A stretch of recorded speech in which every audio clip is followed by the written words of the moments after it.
چند دن کی دنیا ہے، لڑائی جھگڑے کا موقع ہی کہاں ہے۔ ہم اپنے دلوں کو صاف کر کے لڑے ہوئوں سے صلح کر لیں، معاف کر لیں۔ آپ کے رب کی بہت بڑی رحمت آپ پہ نازل ہوئی تو آپ نرم ہو گئے اپنی امت کے لیے۔ اگر آپ کی زبان کا بول سخت ہوتا اور مزاج میں شدت ہوتی تو ان کے بارے میں اللہ کہہ رہا ہے یہ سارے بھاگ جاتے، آپ کو چھوڑ جاتے۔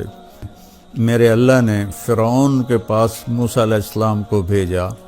فرعون سے بڑا مجرم شاید ہی کوئی ہو جس نے کہا انا ربکم الاعلیٰ، تو اللہ نے دونوں بھائیوں سے فرمایا فقولا لہ قولا لینا کہ موسیٰ ہارون فرعون کے ساتھ نرم لہجے میں بات کرنا۔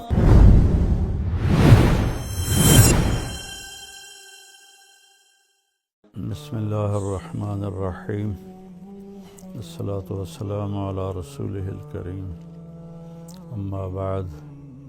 میرے محترم بھائیوں بہنوں، عزیزوں، بچوں بچیوں، السلام علیکم ورحمۃ اللہ وبرکاتہ۔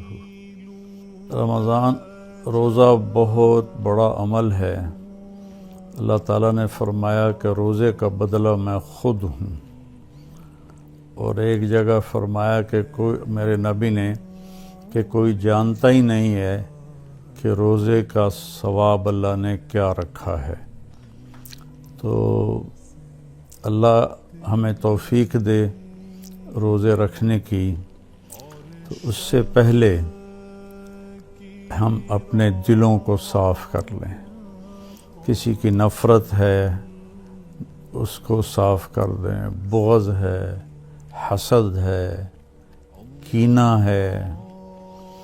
کینہ ہوتا ہے کسی کو نقصان پہنچانے کی نیت، یہ بغض سے زیادہ بڑی چیز ہے۔ تو اس قسم کی جتنے بھی ہمارے دل میں منفی چیزیں ہیں، یہ ہم اللہ سے مانگ کے اپنے دل کو صاف کر دیں تاکہ ہمارے روزے قبول ہوں۔ اور خاص طور پر اگر ماں باپ کی نافرمانی ہے تو رمضان میں اس کی بخشش نہیں ہوتی۔ ماں باپ کے پاؤں پکڑ کے معافی مانگ لیں۔ اگر شراب کی عادت ہے تو شرابی کی بھی بخشش نہیں ہوتی، توبہ کر لے تو سب معاف ہے، تو اس سے بھی ہم توبہ کریں۔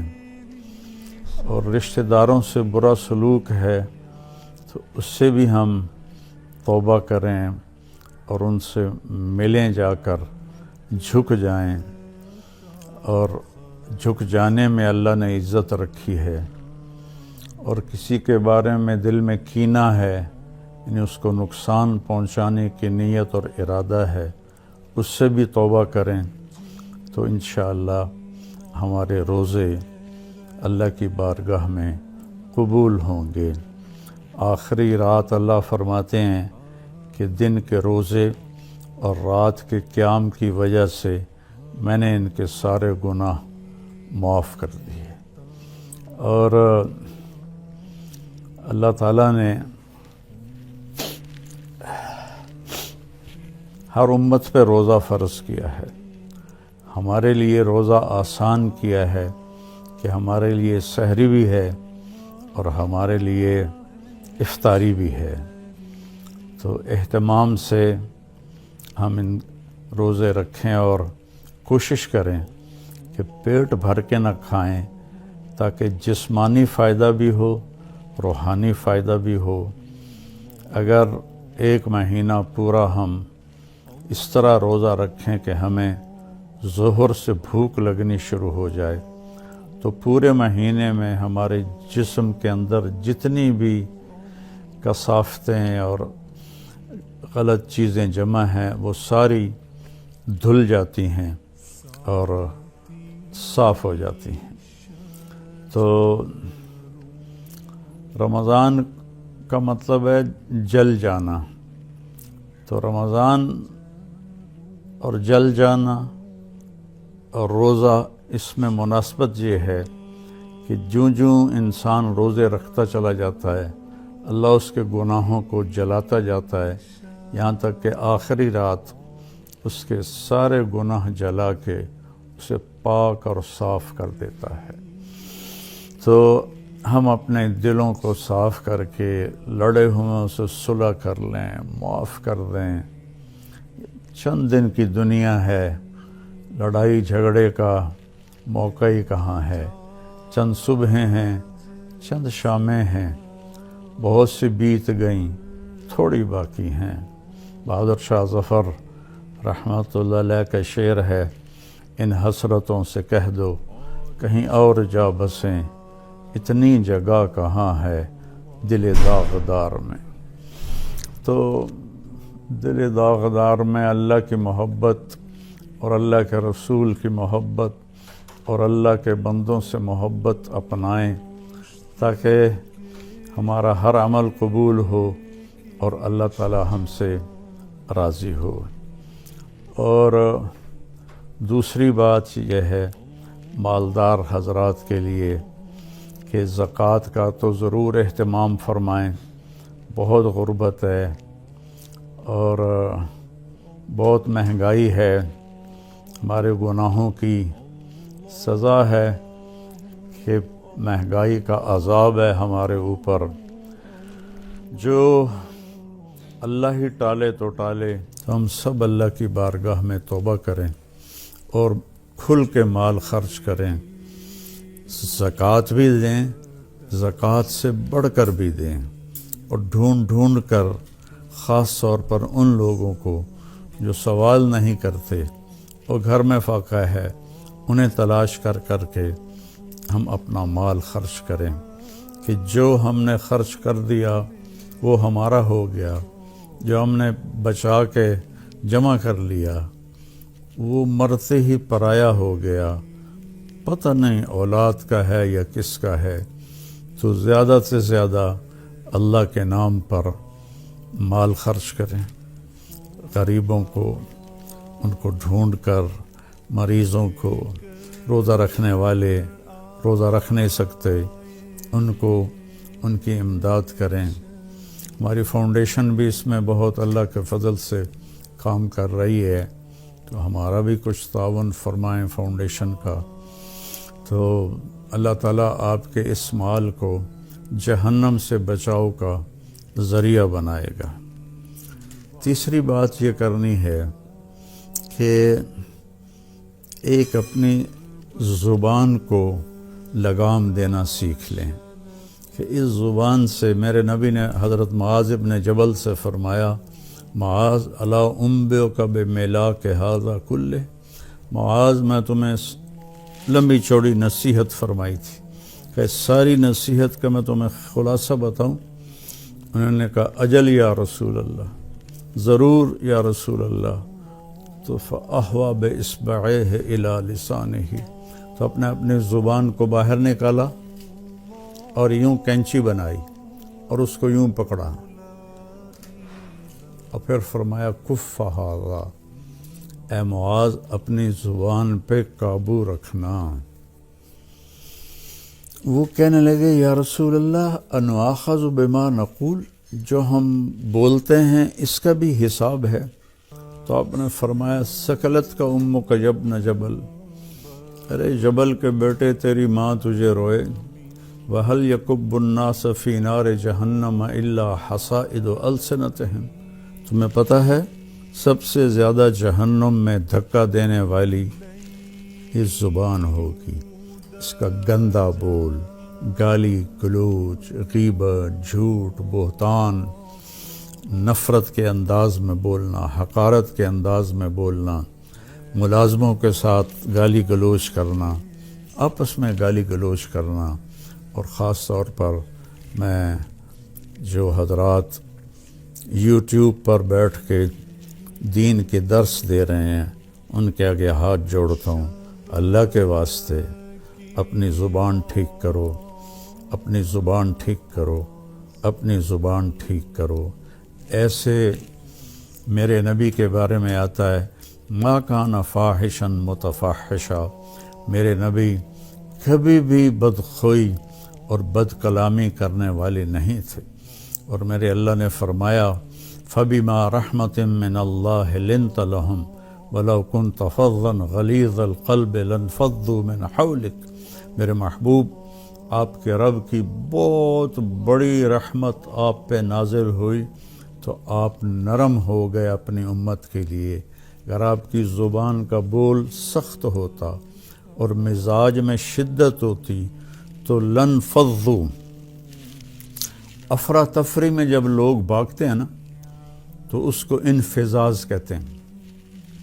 جیسے کہیں کوئی دھماکہ ہو جائے تو لوگ افراتفری میں بھاگتے ہیں جدھر جس کا منہ ہوتا ہے، تو اللہ تعالیٰ فرما رہے ہیں یہ صحابہ جن کے بارے میں اللہ نے کہا کلن وعد اللہ الحسنی، میرے محبوب تیرے صحابہ کے لیے تیرے رب کا جنت کا وعدہ ہے، اور جن کے لیے حسنہ کا وعدہ ہے ان کے لیے دوسری آیت کہتی ہے ان الذین سبقت لہم من الحسنی اولئک عنہا مبعدون، جن کے لیے ہم نے حسنہ کا وعدہ کر دیا وہ جہنم سے بہت دور ہیں، لا یسمعون حسیسہا، وہ اس کی آہٹ بھی نہیں سنیں گے، وہم فی ما اشتہت انفسہم خالدون، اور وہ جنت کی من چاہی نعمتوں میں ہمیشہ کی زندگی گزاریں گے۔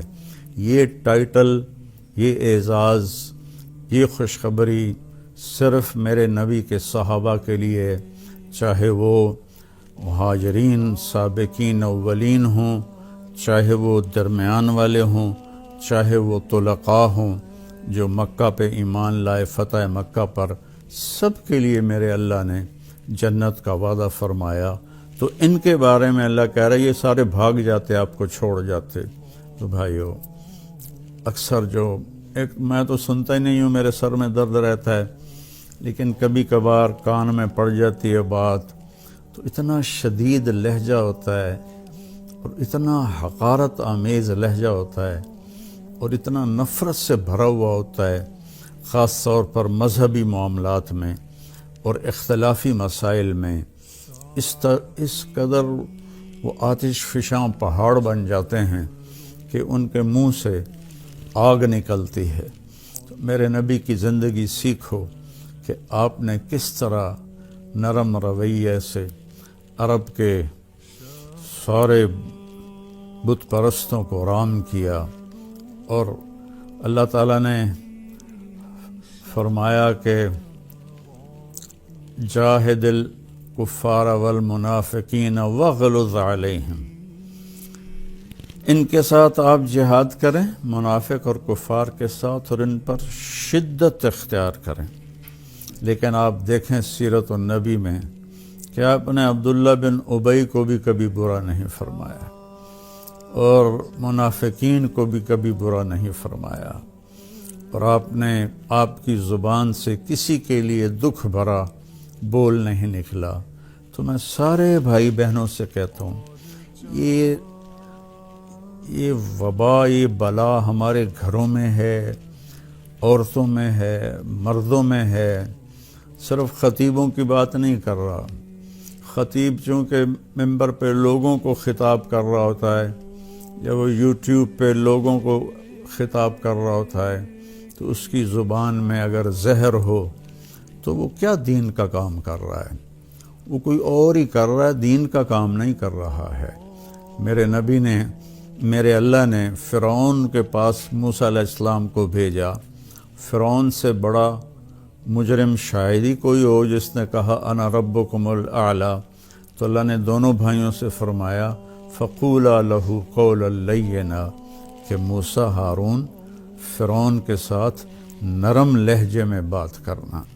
آپ اپنے اختلاف کو ظاہر کریں، لیکن اوروں کے یہ نفرت کا بول اور حقارت کا بول، یہ اللہ کے ہاں بالکل پسندیدہ نہیں، اور اس بول میں، اس لہجے میں بات کرنا یہ کوئی دین کی بات نہیں ہے، یہ نفس کی شرارت ہے۔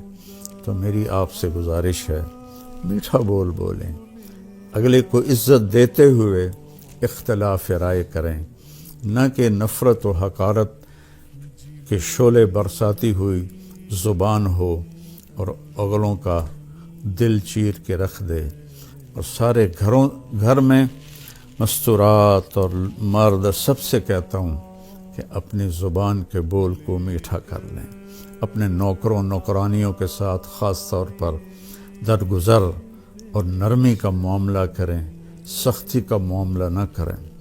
ایک صحابی نے آ کر کہا، یا رسول اللہ، میرا خادم ہے، غلام، وہ غلط کام کرتا ہے تو میں اس کی پٹائی کرتا ہوں، تو اس کا کیا معاملہ ہوگا آخرت میں؟ آپ نے فرمایا، تیری پٹائی کو اور اس کی غلطی کو تولا جائے گا، اگر تیری پٹائی بڑھ گئی تو تو پکڑا جائے گا۔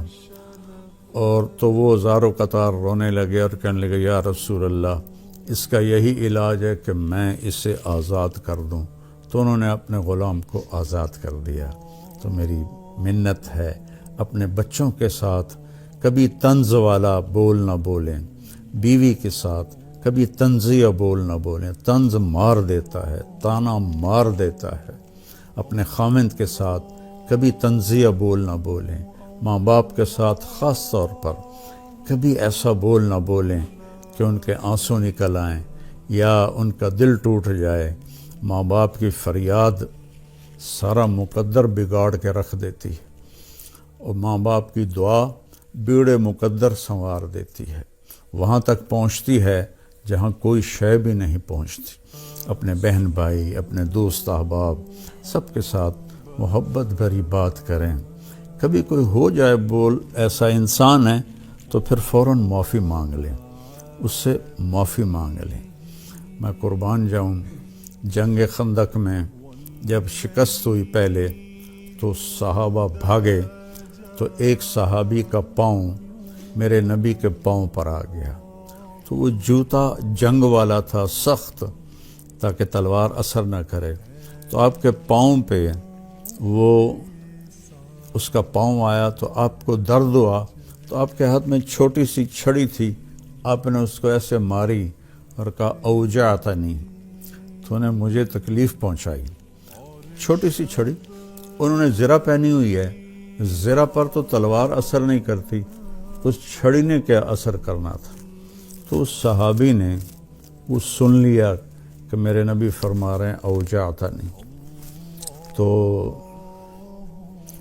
کہنے لگے، سارا دن ساری رات میں ڈرتا رہا کہ اب جبریل آئیں گے میری ہلاکت کا پیغام لے کر، اب جبریل آئیں گے میری سزا کا پیغام لے کر، تو ساری رات سوئے نہیں۔ فجر کے بعد اعلان ہوا، جس شخص کا پاؤں نبی کے پاؤں پر آیا تھا، وہ آ کے اللہ کے نبی سے ملاقات کر لے۔ تو وہ کہنے لگے، بس ہو گئی نا وہی بات جس کا مجھے ڈر تھا، اب دیکھو پتہ نہیں کیا عذاب کا فیصلہ ہوتا ہے۔ وہ کانپتے ہوئے ڈرتے ہوئے تشریف لائے، تو آپ اسے دیکھ کر مسکرائے اور فرمایا، میرے پیارے، کل میں نے تمہیں چھڑی مار دی تھی، میں اس کی آپ سے معافی مانگتا ہوں، اور یہ 100 اونٹ آپ کو اس کے بدلے میں ہدیہ کرتا ہوں۔ یہ میرے نبی کا معاملہ تھا۔ ہم لوگوں کے دل توڑ کر، کفر کے فتوے لگا کر، ایک دوسرے کو کافر کہہ کر، ہم ایسے اپنے غصے کی آگ میں جل بھن رہے ہوتے ہیں، تو ہماری بات کہاں اللہ کی بارگاہ میں قبول ہوگی؟ تو بھائیو، اختلاف کے بھی آداب سیکھو، اختلاف رائے کے بھی آداب سیکھو، اور بولنے کے بھی آداب سیکھو کہ ماں باپ سے کیسے بولنا ہے، بیوی سے، بچوں سے، خامند سے، بہن بھائیوں سے، اپنوں سے، غیروں سے، کوئی ایسا بول نہ نکلے۔ ابو دجانہ رضی اللہ تعالیٰ عنہ بہت بڑے صحابی ہیں، تو وہ فرمانے لگے ایک دن کہ میں تمہیں بتاؤں، میری بخشش کا سب سے بڑا عمل یہ ہے کہ میری زبان سے کسی کو دکھ نہیں پہنچا اور میرے دل میں کسی کے لیے نفرت نہیں ہے۔ تو یہی 2 باتیں سارا معاشرہ اپنا لے، اور خاص طور پر جو ممبروں پر، یوٹیوب پر لوگوں کو دین سنا رہے ہیں، وہ خاص طور پر اس کو اپنائیں، ایک اچھی مثال پیش کریں، ایک اچھی مثال پیش کریں۔ گالم گلوچ اور بد زبانی میرے اللہ کی بارگاہ میں ہرگز قبول نہیں ہے، اور کسی سے ناراض ہیں تو اس کو معاف کر دیں، کوئی آپ سے ناراض ہے تو اس سے جا کے معافی مانگ لیں، تو ہمارے روزے انشاءاللہ قبول ہو جائیں گے۔ جو ہی رمضان آتا ہے تو تراویح پہ مناظرے شروع ہو جاتے ہیں۔ میں ایسے ہی یوٹیوب دیکھ رہا تھا تو وہ ایک سامنے آیا، 20 تراویح پڑھنے والوں کو چیلنج۔ او بھائی اللہ کے واسطے یہ چیلنج اپنے پاس رکھو۔ حضرت عمر رضی اللہ تعالیٰ عنہ نے 8 تراویح کا بھی حکم دیا ہے، صحیح حدیث ہے، اور آپ نے 20 تراویح کا 3 وتر کے ساتھ حکم دیا ہے، صحیح حدیث ہے۔ کوئی اس پہ عمل کر لیتا ہے، کوئی اس پہ عمل کر لیتا ہے، دونوں ٹھیک ہیں۔ باقی یہ نوافل ہیں، کوئی 20 پڑھو، 40 پڑھو، اہل مدینہ 40 پڑھتے تھے۔ یہ تراویح کا لفظ کہاں سے آیا کہ اہل مکہ 4 رکعت پڑھتے تھے پھر ایک طواف کرتے تھے۔ ترویحہ کہتے ہیں تھوڑی دیر کے آرام کو، پھر 4 رکعت پڑھ کے اور ایک طواف کرتے تھے، تو اس طرح ان کو تھوڑا آرام بھی ہو جاتا تھا، پھر آگے شروع ہو جاتے تھے۔ مدینے والوں کو پتہ چلا کہ مکے والے تو ہر 4 تراویح کے بعد طواف کرتے ہیں، تو ہم کیا کریں؟ انہوں نے 40 رکعت پڑھنی شروع کر دی۔ تو اس پہ لوگوں کو تشویش میں نہ ڈالیں۔ جو 20 پڑھ رہا ہے وہ بھی ٹھیک کر رہا ہے، جو 8 پڑھ رہا ہے وہ بھی ٹھیک کر رہا ہے، کوئی 40 پڑھ رہا ہے وہ بھی ٹھیک کر رہا ہے۔ یہ قیام اللیل ہے، اللہ تعالیٰ کے نبی نے 3 دن صرف کیا، اس کے بعد نہیں کیا، اور ہم تو سب پورا مہینہ کرتے ہیں۔ اس کو حضرت عمر رضی اللہ تعالیٰ عنہ نے جاری فرمایا، اور دونوں صحیح روایات ہیں، 8 کی بھی 3 رکعت 11، اور 20 کی بھی اور 3 رکعت وتر۔ تو کثرت سے تلاوت کریں قرآن کی۔ بخاری شریف کی روایت ہے، کانا رسول اللہ صلی اللہ علیہ وسلم اجود الناس، اللہ کے نبی سب سے زیادہ سخی تھے۔ وَأَجْوَدُ مَا يَكُونُ فِي رَمَضَانَ حِينَ يَلْقَاهُ جِبْرِيلُ يَأْتِيهِ كُلَّ لَيْلَةٍ فَيُدَارِسُهُ الْقُرْآنَ، اور رمضان میں آپ بہت زیادہ سخی ہو جاتے تھے۔ جب جبریل آتے تھے روزانہ رات کو، آپ جبریل کے ساتھ قرآن کا دور فرماتے تھے۔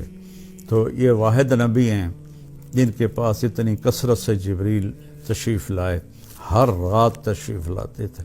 میرے نبی کو 9 رمضان ملے، تو ہر رات کو، اور آخری رمضان میں 2 دفعہ آتے تھے، 2 دفعہ قرآن کا دور ہوا آپ کا جبریل کے ساتھ، اور فرمایا ولا رسول اللہ صلی اللہ علیہ وسلم اجود بالخیر من رمضان من الریح المرسلہ، کہ اللہ کے نبی رمضان میں جبریل کے ملنے پر تیز ہوا سے بھی زیادہ آپ کی سخاوت ہوتی تھی۔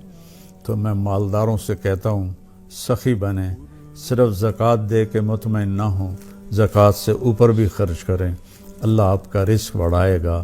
اللہ مجھے آپ کو توفیق نصیب فرمائے۔ السلام علیکم ورحمۃ اللہ وبرکاتہ۔